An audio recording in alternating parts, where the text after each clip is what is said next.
Yun, magandang araw mga bossing.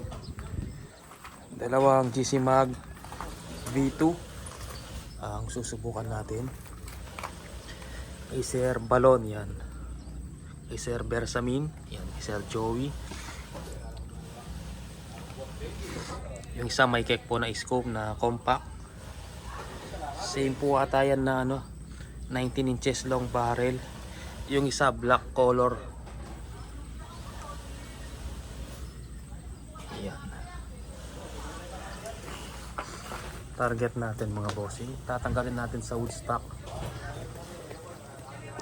Ikot ko lang. Yan, maluwag pala.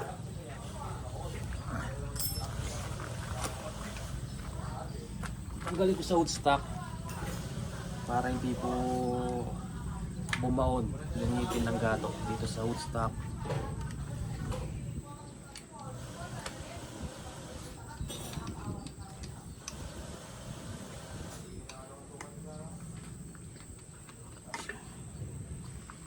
Dito kay Sir Joey muna unit na tatry natin.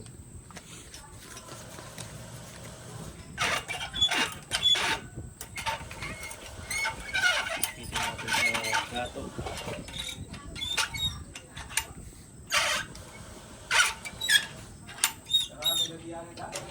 Wala palang bala mga bossing.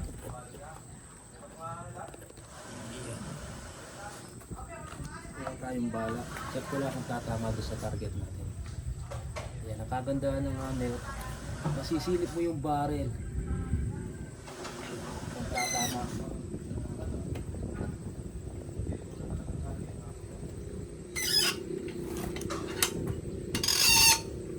Saktong ipit lang. Ayan siya, MSG steel choke barrel mga bossing.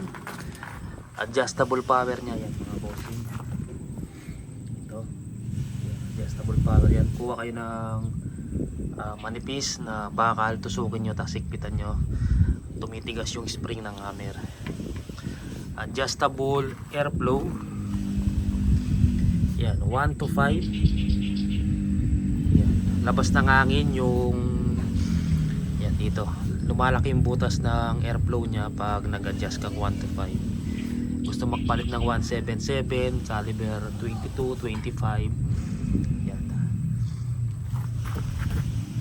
Yan P2. 5 liters gloss finish po na all safe carbon fiber. Dito po kayo mag input 3,000 pinaka max. Pero siyang 223. Yan, output nito nasa 1.8. Ito po yung tinitignan nyo pag nagre-refill kayo. Ito po yung input 3,000. Dito may mga nagtatanong hindi daw gumagalaw.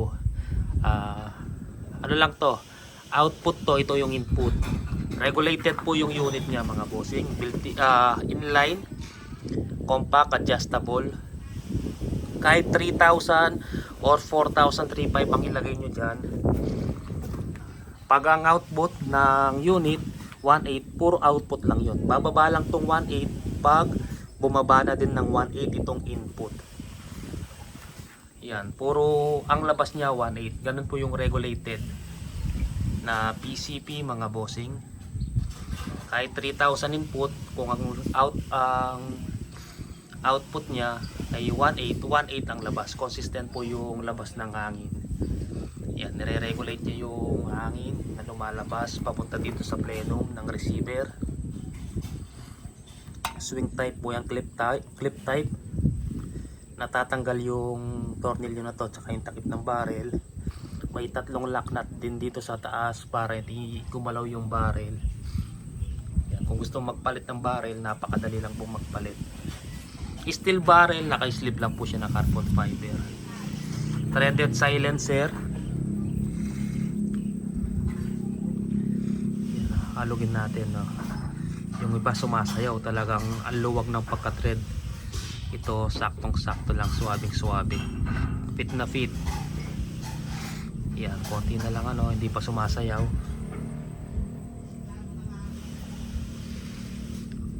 No? Fit na fit. Yung iba pag ganyan na, sumasayaw na po. Halos yung play ng silencer. Yan, dulo na, hindi pa gumagalaw. konting-konti lang. Yung iba ganyan, yan, gumaganyan po sila mga bossing. Ganyan po yung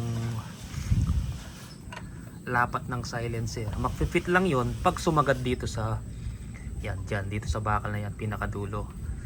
Pero yan, kita nyo naman, bungad pa lang, fit na po siya mga bossing.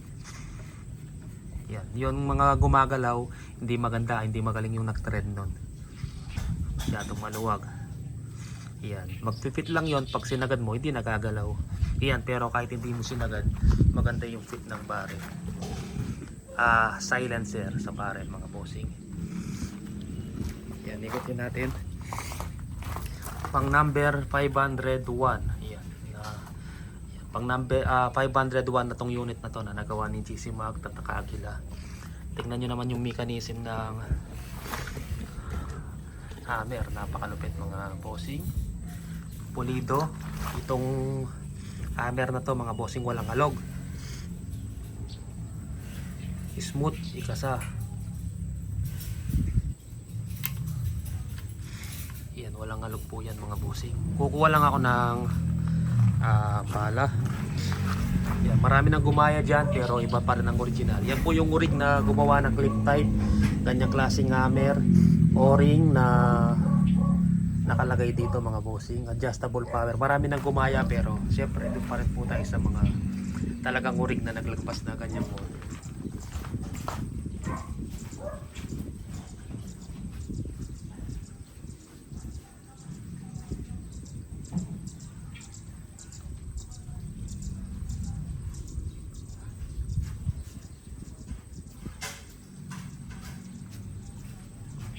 Yun, meron na tayong bahala. CNC made yan, napakalupit, pulido, super quality. Medyo mataas lang ang presyo kumpara sa iba kasi yan po yung para sa akin number 1 brand na local made PCB GC Mag. Yan, try natin dyan mga bossing. Gamit yung Meteor caliber 22.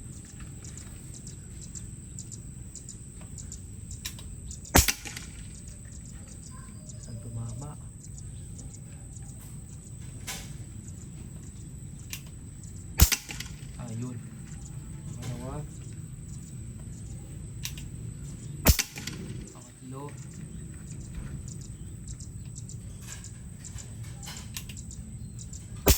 pangapat, ito paglaw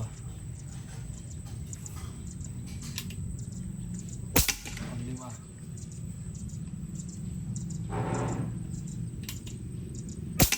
pang-anim. Yan, hindi na gumalaw. May nagtanong kung i-tune daw yung unit niya lalakas. Pwedeng lumakas, pwedeng humina. Ang pag-tune po ay kinukuha natin yung gusto ng barrel. Ganun po yung pag-tune. Kung gusto nyo lakasan, adjust po kayo sa power.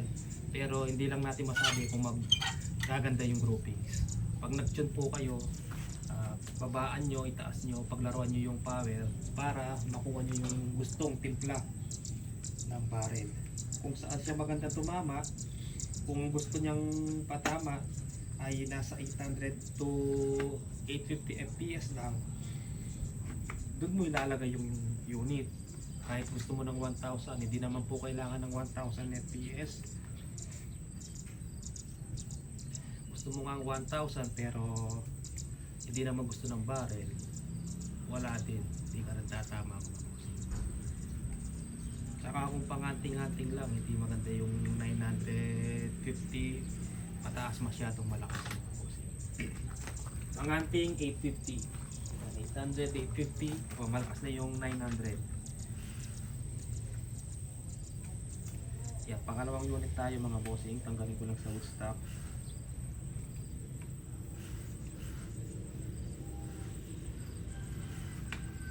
Ito may scope to pero hindi pa na-zero mga bossing. Nilagay ko lang kagabi pero itong unit na iputok ko na. Na-check ko na yung groupings, na-itune ko na.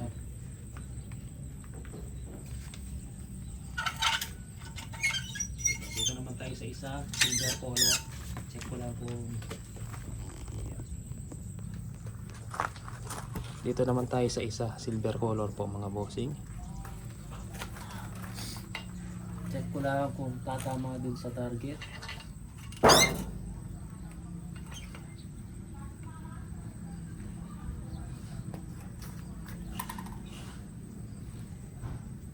Zoom lang.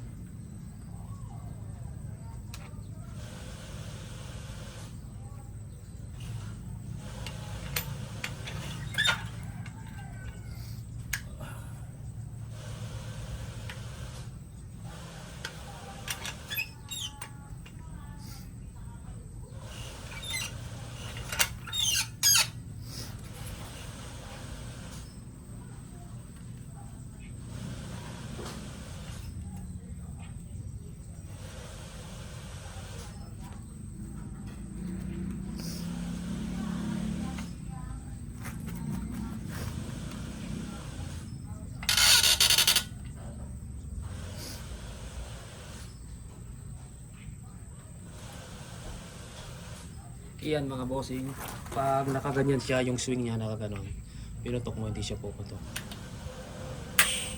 Ayan. Okay, pangalawang unit, serial number pang 462.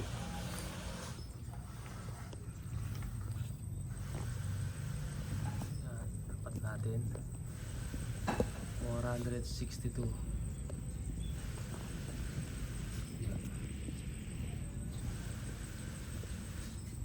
Medyo malikot na. Lagi na ako naka-zoom. Ayan. Okay, check natin mga bossing gamit yung meat shot. Yun, katabi na lang mga bossing. Pangalawa.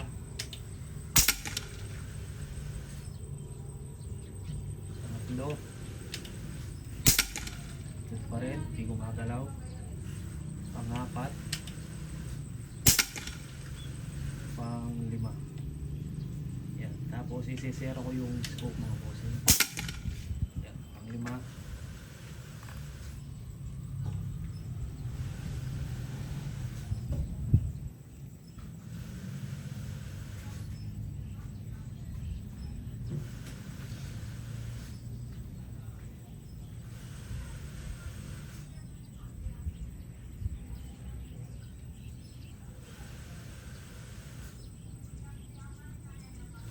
Yan, hindi ko lang maayos kung sirang-sira na.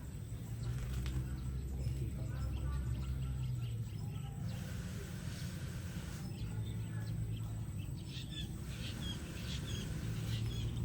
Yan, stop pa natin ng isa kung nakasira na. Huwag lang gumalaw. Yan, sirang-sira na, hindi gumalaw. Tingnan nyo naman yung groupings. Ang dalawa mga bossing dito sa akin. Dalawa yan, oh. Tig-aanim na shots mga bossing. Yan, pellet to pellet, halos pellet to pellet mga bossing, oh. Napakalupit. Yan, ito yung unit ni Sir. Ni Sir Balon, yan, silver color compact scope. Yan, sa gustong ganito mga bossing, 10,000 reservation fee. October meron tayong release. Baka makahabol kayo, baka kasi mapulis lahat tayo sa October. Pagkatapos ng October, pag hindi po kayo nakaabot, maghihintay tayo ng mula October at 3 to 7 months. Yan. Mga gustong makapila para sa October, PM lang po. 10,000 po yung reservation fee. Yan. Sige po, maraming salamat po mga bossing.